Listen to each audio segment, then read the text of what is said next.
Então, já entrou aqui no perfil, seja bem-vindo.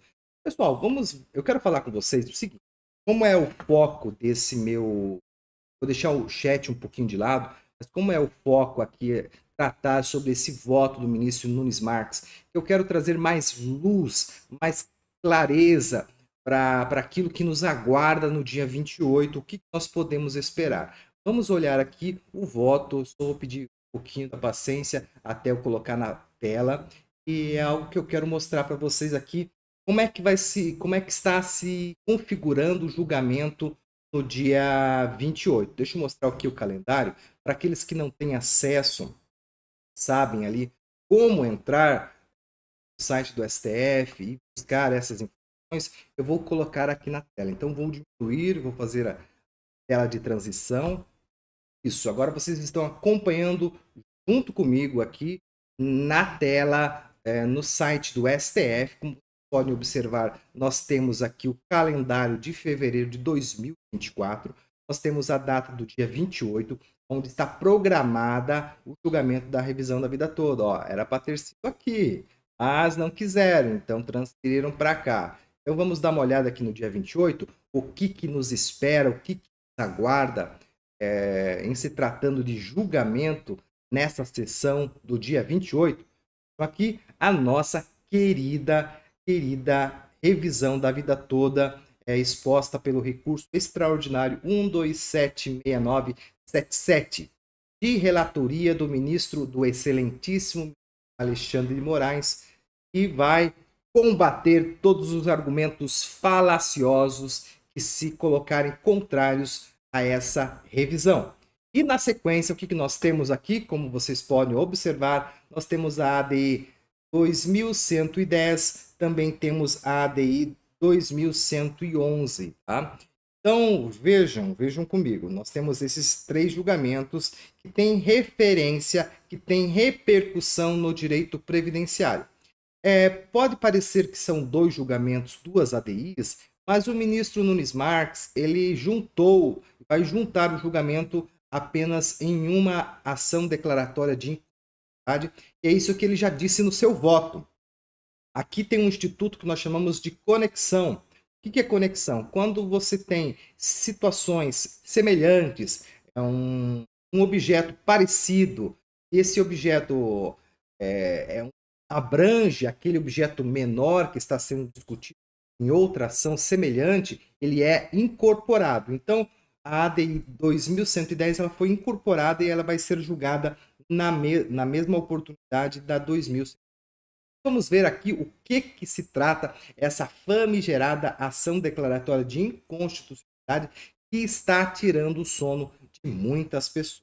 Então, primeiramente, vou olhar aqui o tema, que é um resumão do que está tratando essa revisão. É um resumão, né? Trata-se de uma ação direta de inconstitucionalidade. Aqui eu peço a paciência dos senhores. O pessoal do Instagram não está acompanhando a leitura aqui, porque eu estou trazendo na tela do YouTube. Essa é a facilidade, essa é uma das ferramentas importantíssimas ali trazidas pelo YouTube, que eu consigo colocar em duas telas. No Instagram eu não consigo, não tenho essa ferramenta disponível. Então, por isso que é importante, às vezes, quando você quer acompanhar, o Instagram tem as suas facilidades, o YouTube também tem as suas facilidades. Então, só para explicar ali para o Moura, que nós estamos colocando aqui na tela, e todo mundo está vendo do YouTube, um resumo do tema, dessa ADI 2111. Tá? Então, em linhas gerais, para que a gente não esteja fazendo toda a leitura disso, ela vai questionar alguns aspectos ali do artigo 3º, tá? O artigo 3º da Lei 9876/99. E por que é muito, não vou dizer que é perigoso, mas por que desperta um estranhamento interessante não, um estranhamento, causa um estranhamento, porque esse artigo 3º ele também dispõe sobre a regra de transição que trata a revisão da vida toda. O artigo 3º dessa lei aqui. Esse artigo 3º ele vai limitar ali o período base de cálculo para o cálculo da média das contribuições previdenciárias e assim poder chegar no salário, no benefício previdenciário, na sua aposentadoria, na sua pensão. Ele vai limitar ali o artigo 29 da Lei 8.213, né? O inciso 2 da Lei 8.213. Em vídeos anteriores eu cometi uma gafe, né, que não deveria ter cometido. Eu peço escusas aos senhores e às senhoras. Eu troquei ali o artigo 3º pelo artigo 28, me confundi, na verdade é o artigo 29 da Lei 8.213. Infelizmente, a minha cabeça não consegue guardar em que pese sejam pontos centrais, nefrálgicos dessa temática da revisão da vida toda. Tá? Mas a ideia, eu estou retificando aqui, então, aplicando a minha errata, no sentido, não é o artigo 28, mas sim o artigo 3º da Lei 9876 de 99, que vai modificar a amplitude do período base de cálculo previsto ali no artigo 29 da 8.213, inciso 2. O que vai discutir ali? Vai discutir vários temas, mas o que é relevante, e eu vou mostrar aqui para os senhores, está no voto do ministro Nunes Marques. Então, vamos voltar aqui para o dia 28, vamos clicar aqui na ADI 2111. Eu pergunto e insisto, como é que está a transmissão? Vocês estão conseguindo me acompanhar? Está ficando claro aqui a transmissão? Deixa eu só voltar aqui para ver como é que está o chat. Porque é o chat que é o meu termômetro. O som está saindo. Só me informem isso. Confirme. Beleza? O som voltou? Maravilha. Então vamos continuar aqui. Então, vocês vão me avisando. Estou de olho no chat aqui, tá? Beleza. Então, aqui nós podemos observar, e eu estava fazendo essa referência ao voto do ministro Cristiano Zanin, que ele pediu destaque nessa ação, nessa ADI 2111, como uma forma de retaliação ao pedido de destaque do ministro Alexandre de Moraes. O pedido de destaque, ele percebeu que o julgamento ali, então, estava caminhando por vias meio que tortas, alegando uma suposta omissão no voto do ministro Ricardo Lewandowski, e como vocês bem sabem, já estão cansados, não houve omissão. Ele foi bem incisivo, ele acompanhou na integralidade tanto o voto do ministro Marco Aurélio quanto o voto do ministro Alexandre de Moraes no julgamento físico lá em dezembro de 2022. Então não há que se falar nessa violação à reserva de plenário por omissão do voto do ministro Ricardo Lewandowski. Tá? Então ele pediu destaque, ele viu essa estratégia escusa para poder dar um cavalinho de pau no julgamento da revisão da vida toda, e ele pediu destaque. E percebendo isso, o ministro também, Cristiano Zanin, por sua vez, pediu destaque na ADI, porque ele acredita que essa ADI ela vai ter interferência no julgamento da revisão da vida toda. Tá? Nós não queremos acreditar, mas parece que o ministro Cristiano Zanin ele está orientado, ele está decidido a colocar em xeque a revisão da vida toda.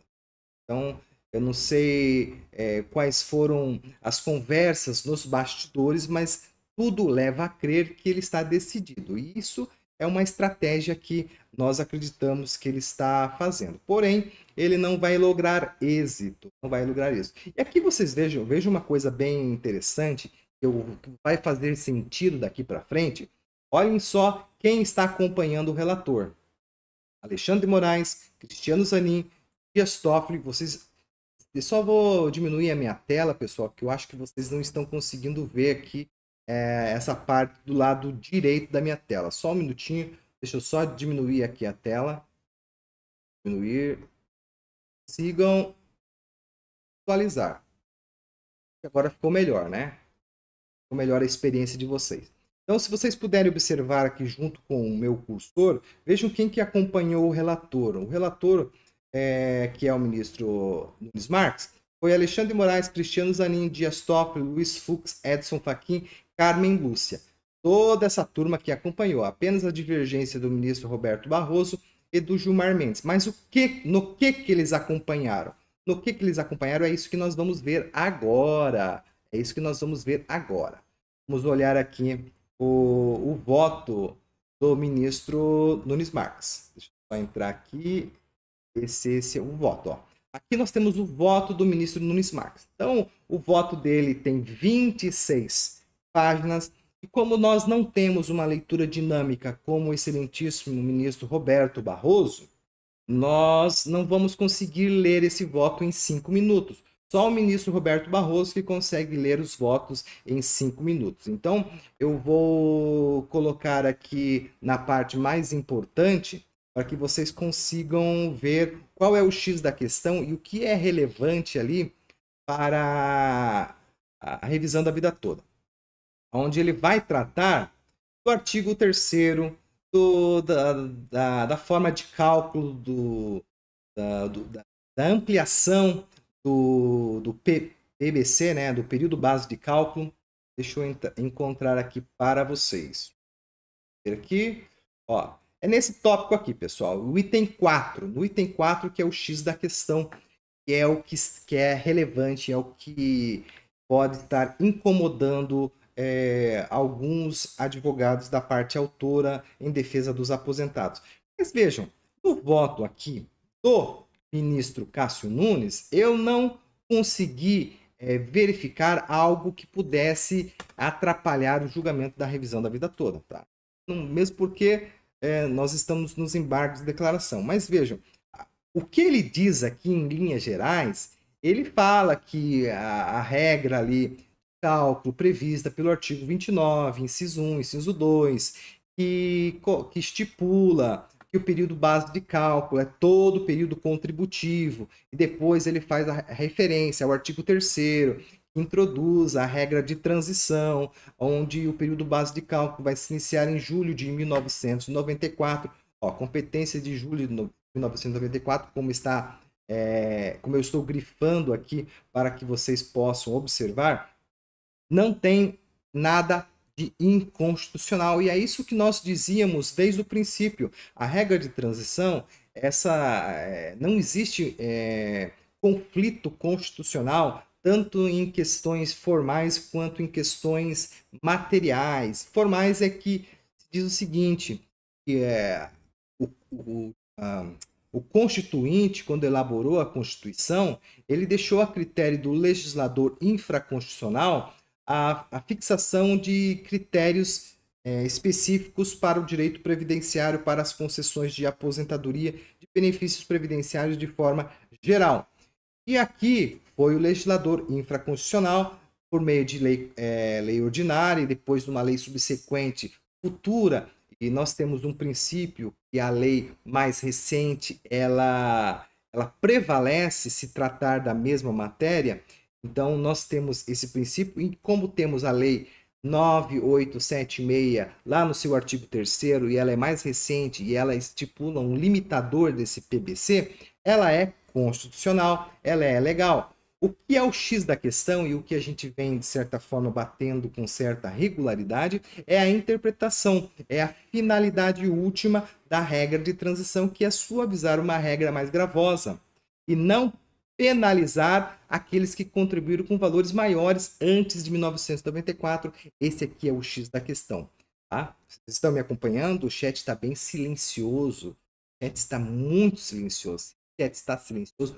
Das duas, uma. Ou ele está prestando muito atenção no que eu estou falando, ou ele não está entendendo nada, ou todo mundo já saiu do meu vídeo. Então eu espero que todo mundo esteja prestando atenção aqui naquilo que eu estou falando. Eu espero que eu esteja sendo inteligível, que eu esteja sendo compreensível para vocês. Então quero trazer de uma forma mais tranquila possível. Então aqui nós temos a competência. Veja que ele vai bater em cima disso.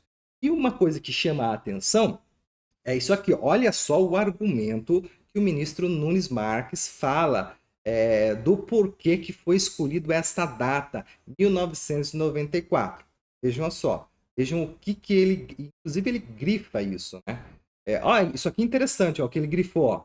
Nós falamos ontem na live. A live estava com um probleminha de som, mas eu lembro de ter falado isso e a transmissão ali no Instagram ficou muito boa.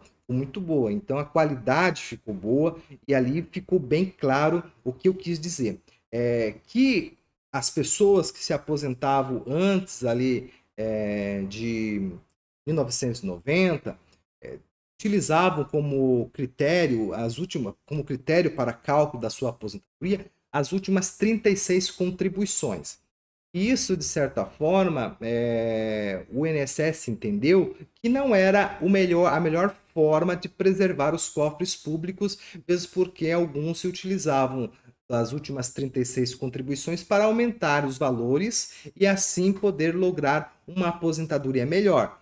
E aqui ele está dizendo justamente isso. Aliás, historicamente, aqui eu peço licença aos senhores para ler junto. Aliás, historicamente é sabido que muitos segurados aumentavam até artificialmente seus rendimentos na fase final da vida laboral, com o intuito de influir no cálculo do próprio benefício, mas essa era a regra do jogo. Essa era a regra do jogo que estava posta. Então, o aposentado se utilizava, o segurado se utilizava desse recurso, desse viés, para poder, com certeza, lograr êxito. Porém, o INSS achou por bem considerar todo o período contributivo. E aqui, por isso, foi sendo sucessivamente ampliado pela legislação previdenciária. Veja aqui, ó, foi sendo sucessivamente ampliado, não foi da noite para o dia. Porque em que pese esse grupo aqui que estava na iminência de se aposentar, quando veio a reforma da Previdência naquela época, eles não tinham direito adquirido. E isso é uma das coisas que se discute nesta ADI 2111. Eles não tinham direito adquirido, mas sim expectativa de direito. Expectativa. É uma coisa bem distinta. Direito adquirido é aquilo que é uma das situações aonde, como que eu posso, estabilidade do direito. Então nós temos a coisa julgada, o ato jurídico perfeito e o direito adquirido. São três circunstâncias que o direito reputa como estáveis, situações estáveis. Expectativa de direito gera apenas uma ideia, uma noção, como o próprio nome fala, uma expectativa, mas não tem estabilidade do ponto de vista jurídico. E é isso que o ministro Nunes Marques fala, e de fato ele tem razão, ele tem razão. Porém, não é porque ele não tem o direito adquirido, necessariamente, que ele será punido, e assim se cria uma regra de transição. E aqui é interessante do porquê que foi colocado esta data em 1994. Vejam aqui, deixa eu só encontrar aqui para vocês. Ó, a escolha, vejam aqui comigo, a escolha do mês de julho de 94 como data do início do período base de cálculo para a transição não foi casual. Então, o que ele entende, e de fato não foi, foi escolhido essa data por conta da implementação do Plano Real. Porque antes é sabido que a inflação era muito grande. Então, isso acabava atrapalhando a questão da contabilidade, da matemática do INSS. E também o fato de que alguns registros não estavam, não eram guardados, não se tinha um sistema, uma arquivologia mais elaborada, o computador ainda estava nos seus primórdios, então isso acabava prejudicando, em que pese não seja uma justificativa muito plausível, mas eles alegam que, em razão desse falta de controle das contribuições, acabou prejudicando e fixando uma data a partir de 94. Pegou-se a questão do Plano Real e também de uma maior digitalização de todo o histórico contributivo do segurado. Isso é o que ele está colocando aqui como fato. Então, a nova regra apanhou todas as situações em curso. Tanto a questão da documentação, quanto a questão do plano real. Esse é um critério para que foi escolhido. E aqui eu quero chamar a atenção dos senhores. Está sem áudio de novo. Eide Dias está sem áudio. Deixa eu olhar aqui de novo. O áudio. E agora? Voltou o áudio ou o áudio está caindo? A Eide falou que está sem áudio. Está sem áudio?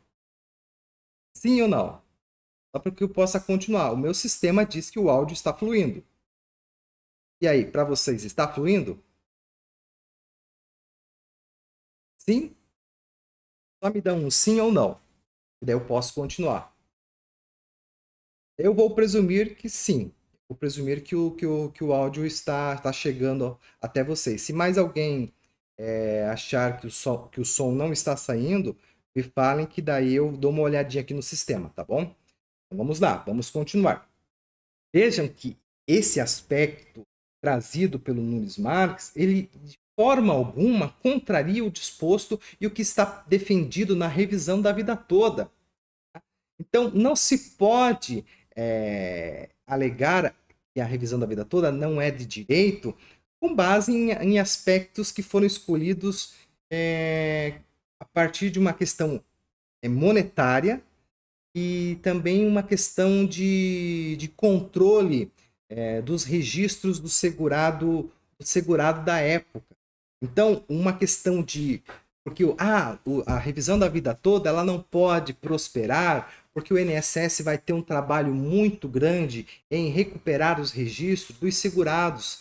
E o INSS ele não está preparado, que foi um dos argumentos aventados na contestação do INSS e nos seus recursos, que o INSS não está preparado com sistemas para realizar esse tipo de cálculo. Isso é mentira, e eu consigo provar de uma forma muito mais tranquila que vocês podem imaginar. Nós temos um sistema e nós fazemos o cálculo em questão de 5 a 10 minutos, dependendo da complexidade ali. Se existe muita alteração salarial na carteira de trabalho, isso pode se estender. Um cálculo assim em 10 minutos. Você consegue dar o direito, dizer quanto vai ser reajustado e quanto vai ser o retroativo. Então, isso não cria obstáculo de forma alguma para a concessão do benefício da revisão da vida toda. Vejam que em nenhum momento ele cita aqui a questão que não deve ser considerado os períodos anteriores. Tá? Ele fala que esse limitador ele é constitucional, com base nesses critérios do plano real e com base nesses critérios de registros. Aqui não se tinha quase nada registrado em meio digital. Vejam que ele utiliza esses dois argumentos, o plano real e a ausência de registros no meio digital, para poder estipular e fixar em julho de 1994 esse termo inicial, esse início do período base de cálculo. Então, ele estipula que é essa data, com base nesses dois critérios. Porém, isso, de forma alguma, impede que a revisão da vida toda seja concedida, porque casos excepcionais, são casos isolados, não é uma revisão de direito para todo mundo, como vocês bem sabem. É uma ação de exceção. É uma ação de exceção. Vocês estão me entendendo? Deixa eu só dar uma atenção aqui para o Instagram. Amaro Terezinha entrou. Seja bem-vinda, Amaro. Seja bem-vinda. Início foi criado em 1982. Muito bem, é isso mesmo, Moura. Os registros, se vocês tiverem a oportunidade de entrar no meu INSS e acessar o CNIS dos senhores, que é todas aquelas relações previdenciárias que vocês tiveram ao longo do início da atividade laboral, vocês poderão observar que o marco inicial se dá em janeiro de 1982. Tá? Então, o INSS alega que não tem registros desse período, porém não é verdade. Ele não tem registros, é bem verdade, pelo menos no CNIS, anteriores a janeiro de 82. Porém, nós temos aqui, chamamos de microfichas. Ele tem alguns registros. Esses registros são mais difíceis de ser acessados, demoram um pouco mais para poder ter contato com esses registros, porém eles existem. E também temos outras formas de calcular ali as contribuições. Utilizamos muitas vezes, e é uma ferramenta, uma forma que nós encontramos mais prática, mais rápida, pegar a carteira de trabalho. A carteira de trabalho, as mais antigas, onde tem ali as alterações salariais, nós utilizamos porque ali se acompanha a questão da inflação. em que pese ali no início do contrato de trabalho tenha um valor, nas alterações ali com a inflação vai sendo alterado, como vocês bem sabem, na época as carteiras de trabalho então sempre tinha que levar lá no RH para que pudesse ser feitas as alterações acompanhando os índices inflacionários. E isso é uma ferramenta que nós utilizamos para fazer este cálculo, não tem maiores obstáculos, então não é algo que possa ser levado em consideração. Enfim, era isso o que eu queria dizer que é importante no voto do ministro Nunes Marques no que diz respeito à revisão da vida toda. Então ele vai falar dessa situação, em nenhum momento aqui ele vai trazer à baila, à discussão, a revisão da vida toda, tá? Então ele não vai nem falar que sim, nem falar que não, não vai dizer que considerar os períodos anteriores a 94 é inconstitucional, ele só fala que aquilo que foi estipulado pelo legislador está de acordo e nós, de certa forma, também concordamos. O que nós não concordamos é aplicar uma regra de transição mais gravosa, sendo que ela não foi criada com esse objetivo. A regra de transição ela é para suavizar uma regra mais gravosa. Ficou claro, pessoal? Vocês estão me entendendo? Vocês estão conseguindo me acompanhar? Nós temos agora 40